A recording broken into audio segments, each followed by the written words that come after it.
Good morning all of you. Good morning. आपका हमारे YouTube channel पर स्वागत है। कल हमने मिडवाइफरी एंड गायनेकोलॉजी के क्वेश्चन पढ़े थे और 20 क्वेश्चन पढ़ लिए थे। उससे आगे के क्वेश्चन आज हम 21 नंबर से स्टार्ट करेंगे और उम्मीद है आप सभी लोगों ने पिछला वीडियो हमारा देख लिया होगा। तो आइए चलते हैं, अगले क्वेश्चन देखते हैं, पढ़ते हैं और उनके आंसर पढ़ेंगे। और ये सभी नर्सिंग परीक्षाओं के लिए अति महत्वपूर्ण क्वेश्चन होंगे। UP ANM, GNM, staff nurse, NHM CHO और एम्स नर्सिंग ऑफिसर, सभी नर्सिंग परीक्षाओं के लिए ये बहुत ही महत्वपूर्ण क्वेश्चन होंगे। HPGI KGMU Lucknow, BSF, CRPF और जो आने वाली RML, UPCHO और MP व्यापम और ग्रुप 5 की जो आने वाली परीक्षाएं उनमें सभी में ये अति महत्वपूर्ण क्वेश्चन रोल अदा करेंगे। इसलिए इन क्वेश्चनों को ज़्यादा से ज़्यादा रिवीजन करें। तो आइए क्वेश्चन नंबर 21 से शुरुआत करेंगे। क्वेश्चन नंबर 21 पढ़ेंगे और आंसर बताएंगे। क्वेश्चन नंबर 21 सभी लोग पढ़ेंगे और आंसर बताएंगे। लीनियर निग्रा है। लीनियर निग्रा क्या है? तो the linear nigra is a black line, Kali Rekha, blue line, red line, white line. तो लीनियर निग्रा जो है वो कौन सी लाइन है, किस कलर की लाइन है? तो इसका राइट आंसर होगा सही ए। राइट आंसर सही ए है। That is correct answer A. तो लीनियर निग्रा जो है वो ब्लैक लाइन, काली रेखा है। नेक्स्ट क्वेश्चन नंबर 22 नोट पढ़ेंगे। नोट इसमें क्या दिया है? नोट लीनियर निग्रा के बारे में दिया है। Linear nigra is a Latin term. ये जो लीनियर निग्रा है वो लैटिन टर्म है जो कि which literally translate to black line, जो कि लिटरली ट्रांसलेट किया है ब्लैक लाइन में। It is the name use to describe the dark vertical line. इसको नेम यूज टू डिस्क्राइब किया गया डार्क वर्टिकल लाइन को, which often appears on the abdomen of the pregnant women, जो कि pregnant abdomen, जो pregnant women होती है उसके एब्डोमेन पर पाई जाती है या देखी जाती है around the middle of pregnancy. जो प्रेगनेंसी के टाइम में ये रेखा दिखाई देती है एब्डोमेन पर। क्वेश्चन नंबर नेक्स्ट पढ़ेंगे 22। क्वेश्चन नंबर 22 गर्भावस्था की तृतीय तिमाही में लगभग कितना वजन बढ़ जाता है? गर्भावस्था की तृतीय तिमाही में कितना वजन बढ़ जाता है? 11 kg, 3 kg, 5 kg, 1 kg, 5 kg, 1 kg। तो इसका राइट आंसर सही होगा सी। जो इसका राइट आंसर सी सही है। सी 5 kg बढ़ जाता है, वजन 5 kg बढ़ जाता है तृतीय तिमाही में। गर्भावस्था की तृतीय तिमाही में लगभग कितना वजन बढ़ जाता है? तो 5 kg वजन बढ़ जाता है। 5 kg वजन बढ़ जाता है। राइट आंसर सी सही है। Next question number 23। Question number 23 पढ़ेंगे और आंसर बताएंगे। 23 निम्न में से कौन सा या से हार्मोन जो प्लेसेंटा को पार नहीं करते हैं? ऐसे कौन से हार्मोन्स हैं जो प्लेसेंटा को पार नहीं करते हैं? विच of the following hormones do not cross the placenta? TSH, T3, T4, all of the above. कौन से हार्मोन्स हैं जो प्लेसेंटा को पार नहीं करते हैं? तो इसका राइट आंसर सही है डी। ये जो सभी हैं वो प्लेसेंटा को पार नहीं करते हैं। TSH, T3, T4 जो तीनों हार्मोन्स हैं जो प्लेसेंटा को क्रॉस नहीं करते हैं या पार नहीं करते हैं। नेक्स्ट क्वेश्चन पढ़ेंगे। नेक्स्ट क्वेश्चन नंबर 24 पढ़ेंगे और आंसर बताएंगे। 24 क्वेश्चन नंबर 24 पढ़िए और आंसर बताइए। अंडाशय की सूजन को क्या कहा जाता है?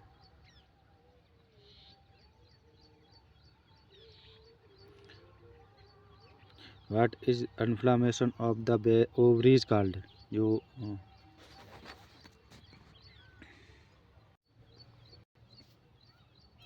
तो अंडाशय की सूजन को क्या कहा जाता है? What is inflammation of the ovaries called?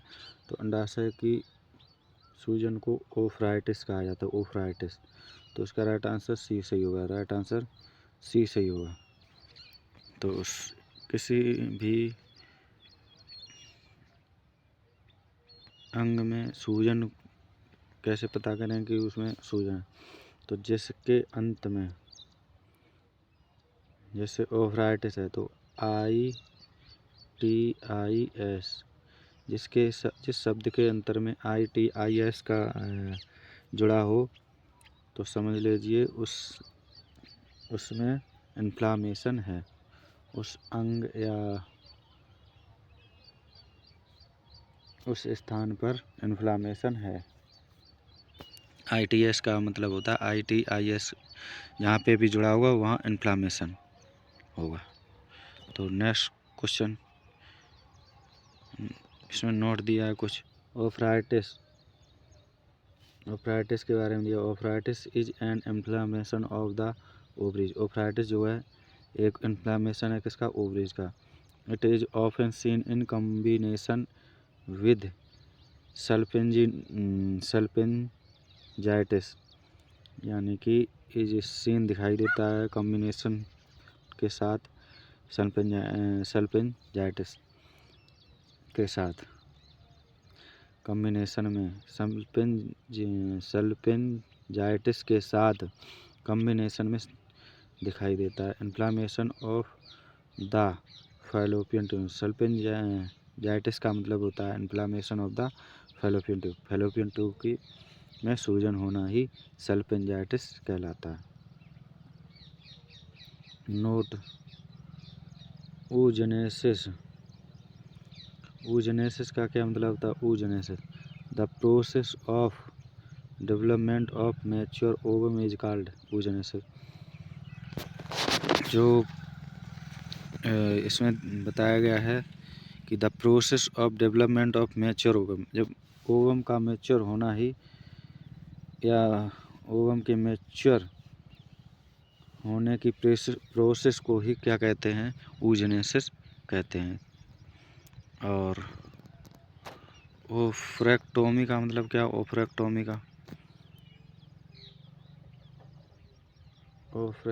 का मतलब है, ओफ्रेक्टोमी मीन्स मतलब होता है रिमूवल ऑफ द ओवरी। जब ओवरी का हटाना ही ओफ्रेक्टोमी कहलाता है। ओवरी का जब हट जाना या हटा देना उसे कहते हैं ओफ्रेक्टोमी। ओलिगोहाइड्रोमिनस का मतलब होता है when the amount of amniotic fluid is less than 200 ml या 300 ml एट टर्म। ओलिगोहाइड्रोमिनस का मतलब होता है जब एमनियोटिक फ्लूइड का जो वॉल्यूम है या अमाउंट है वो 200 ml या 300 ml से कम हो जाना एट टर्म लेवल पर। जब बेबी टर्म लेवल पर हो तो उस समय अगर जो एमनियोटिक फ्लूइड है वो उसका अमाउंट जो है 200 ml या 300 ml से कम हो जाता है उसे, तो हम क्या कहते हैं? ओलिगोहाइड्रोमिनस कहते हैं।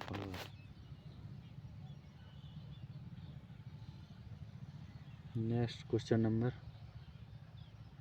25।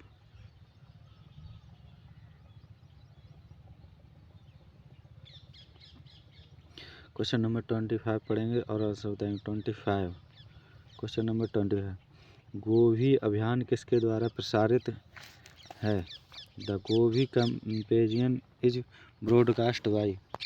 जो गोभी अभियान किसके द्वारा प्रसारित है? UNDP, UNEP, WHO, UNICEF. तो इसका राइट आंसर सही होगा डी, राइट आंसर डी सही है। राइट आंसर डी सही है, डी यूनिसेफ।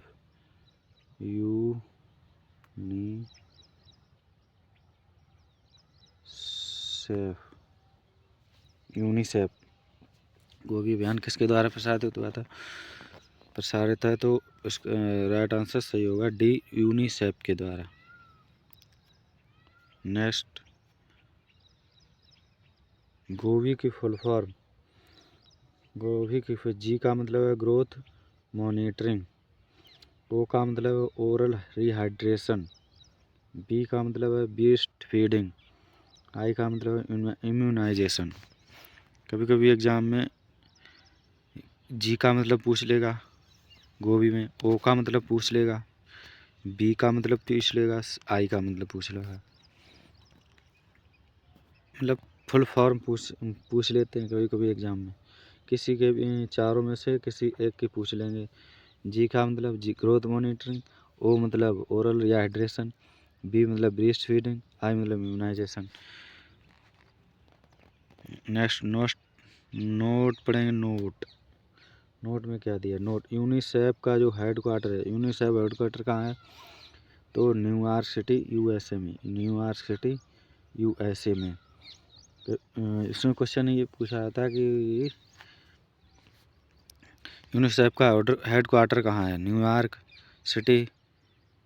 इसमें आंसर देना होगा आपको न्यूयॉर्क सिटी, वो भी यूएसए में। हेड क्वार्टर WHO का पूछेगा, न्यूयॉर्क का पूछेगा, ऐसे मतलब कई।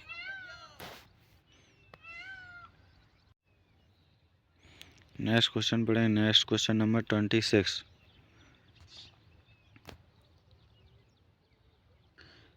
क्वेश्चन नंबर 26 पढ़ेंगे और आंसर बताएंगे। बच्चे के जन्म के बाद की अवधि को क्या कहा जाता है, the time period following child birth is known as intranatal, pregnancy, puerperium या ऑल ऑफ द अबव। तो बच्चे के जन्म के बाद की अवधि को क्या कहा जाता है, तो उसका राइट आंसर सही होगा सी, प्यूरपेरियम। जो बच्चे के जन्म के बाद की अवधि होती है उसे हम प्यूरपेरियम कहते हैं। राइट आंसर सी सही होगा, सी राइट आंसर सी सही है। नेक्स्ट क्वेश्चन, प्यूरपेरियम किसे कहते हैं, प्यूरपेरियम इसके बारे में। द पोस्टपार्टम पीरियड किसे कहते हैं, तो postpartum period, postnatal also known as the puerperium. जो पोस्टपार्टम पीरियड होता है, postpartum period, postnatal period को भी हम प्यूरपेरियम के नाम से जानते हैं। और द फोर्थ ट्राइमेस्टर को के भी नाम से जानते हैं। नोट पढ़ेंगे क्या, duration of puerperium consider 6 week after delivery. जो प्यूरपेरियम का जो ड्यूरेशन है या टाइम है वो कंसीडर किया जाता है डिलीवरी के बाद 6 वीक तक का।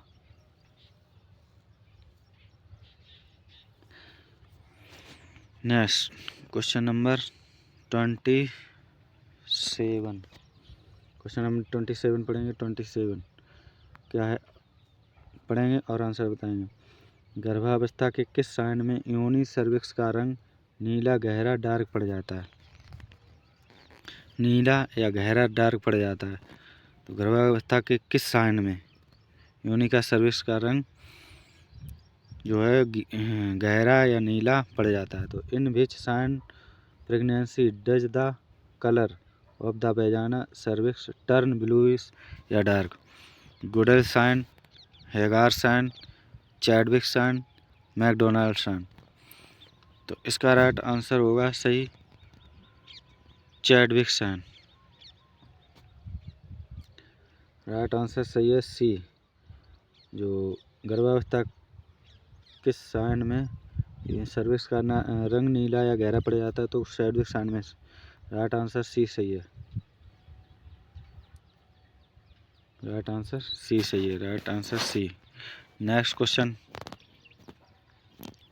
28। क्वेश्चन नंबर 28 पढ़िए और आंसर बताइए। 20 नंबर 8, क्वेश्चन नंबर 28, गर्भावस्था के किस साइन में सर्विक्स मुलायम हो जाता है? किस साइन में? Which sign of pregnancy does the cervix soft become soft? तो इसका राइट आंसर सही होगा Goodell sign, Hegar sign, Chadwick sign, McDonald sign. तो राइट आंसर सही होगा A, Goodell sign. Right answer A सही होगा, राइट आंसर ए। गर्भावस्था के किस साइन में सर्विक्स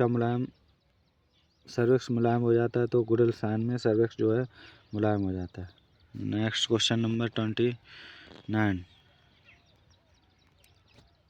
दूध बनाने के लिए, क्वेश्चन नंबर 29 पढ़िए और आंसर बताइए। दूध बनने के लिए कौन सा हार्मोन जिम्मेदार है? Which hormone is responsible for the production of milk? Prolactin, oxytocin, thyroxine, estrogen. तो इसका राइट आंसर सही होगा ए, प्रोलैक्टिन। दूध बनने के लिए प्रोलैक्टिन और निकालने के लिए ऑक्सीटोसिन हार्मोन जिम्मेदार होते हैं। नेक्स्ट क्वेश्चन नंबर 30, कौन सा हार्मोन दूध निकालने के लिए जिम्मेदार है? तो which hormone is responsible for the release milk? Prolactin, estrogen, thyroxine, oxytocin. तो इसका राइट आंसर सही होगा डी, ऑक्सीटोसिन। जो हार्मोन ऑक्सीटोसिन हार्मोन जो है दूध निकालने के लिए जिम्मेदार है। नेक्स्ट क्वेश्चन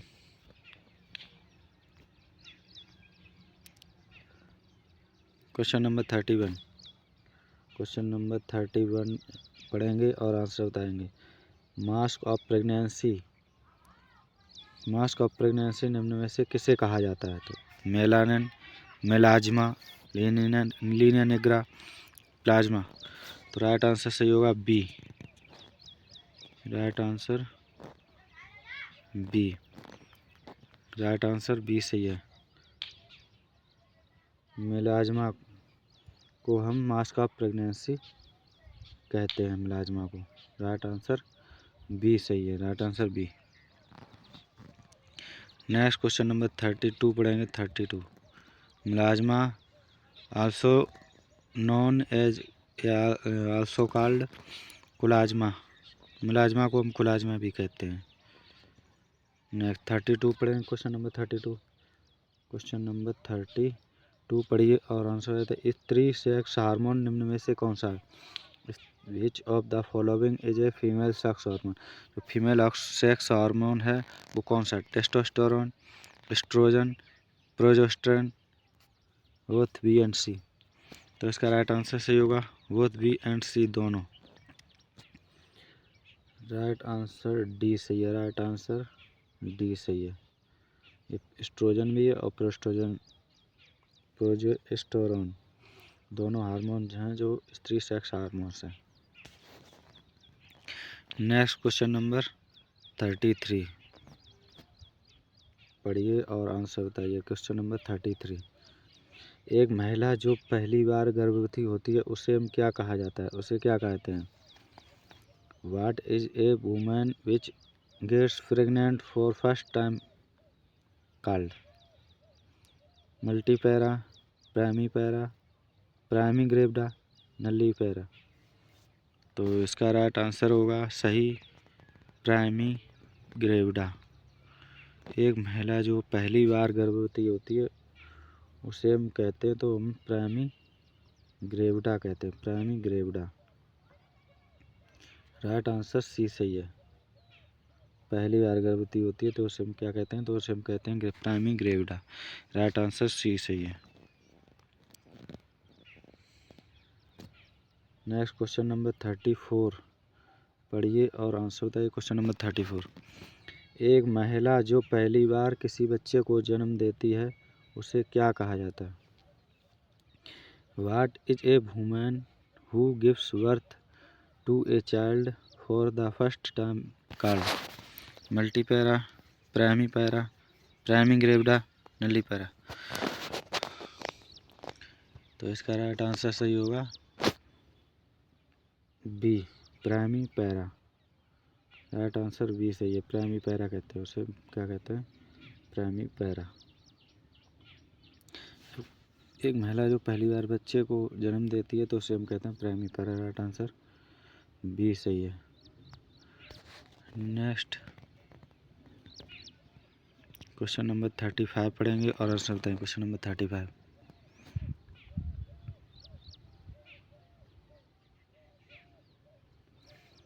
क्वेश्चन नंबर 35, गर्भाशय ग्रीवा की पूर्णता का मूल्यांकन कैसे किया जाता है? तो how is cervical dilation evaluated?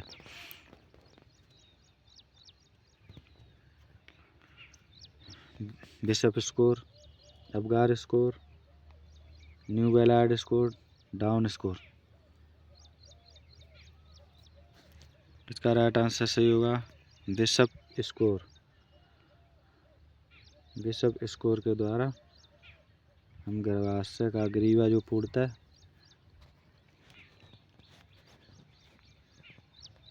गर्भाशय ग्रीवा की पूर्णता का मूल्यांकन करते हैं बिशप स्कोर के द्वारा। राइट आंसर ए सही है। Next question number 36, question number 36 पढ़ेंगे और आंसर बताएंगे। पेप स्मीयर टेस्ट का प्रयोग किसका डायग्नोसिस करने के लिए किया जाता है? What is pap smear test used to diagnosis? Pap smear test किसका प्रयोग कर डायग्नोसिस करने के लिए किया जाता है? पेप स्मीयर का test. Stomach cancer, ovarian cancer, cervical cancer, breast cancer. तो इसका राइट आंसर सही होगा सी, राइट आंसर सी सही होगा। सर्वाइकल कैंसर को पता करने के लिए पेप स्मीयर का टेस्ट करते हैं, cervical cancer. Next question number 37, question number 37 पढ़िए और आंसर पढ़ेंगे और आंसर बताएंगे सभी लोग। क्वेश्चन नंबर 37, प्राइमी ग्रेविडा में क्विकनिंग कितने सप्ताह में महसूस की जाती है? प्राइमी ग्रेविडा में in how many weeks the quickening felt in primi gravida? जो प्राइमी ग्रेविडा में है क्विकनिंग जो महसूस की जाती है वो कितने सप्ताह में की जाती है? तो इसका राइट आंसर होगा 16 सप्ताह, 14 सप्ताह, 18 सप्ताह, 22 सप्ताह। तो राइट आंसर सही होगा सी, 18 सप्ताह पर। राइट आंसर सी सही है, राइट आंसर सी, 18 सप्ताह पर हम क्विकनिंग को महसूस करते हैं। ये प्राइमी ग्रेविडा है जो वो महसूस करती है 18 सप्ताह पर। नेक्स्ट क्वेश्चन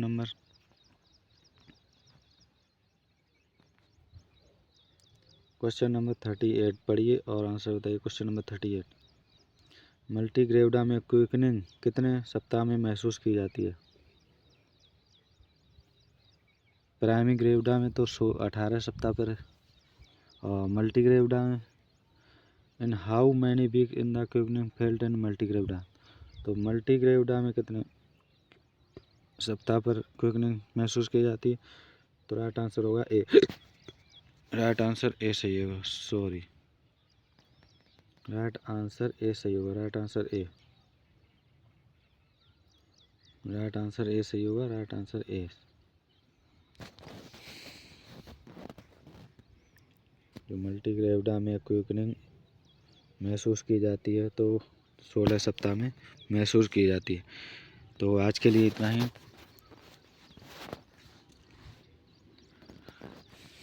और नेक्स्ट क्वेश्चन और फिर कल नेक्स्ट वीडियो में फिर मिलेंगे।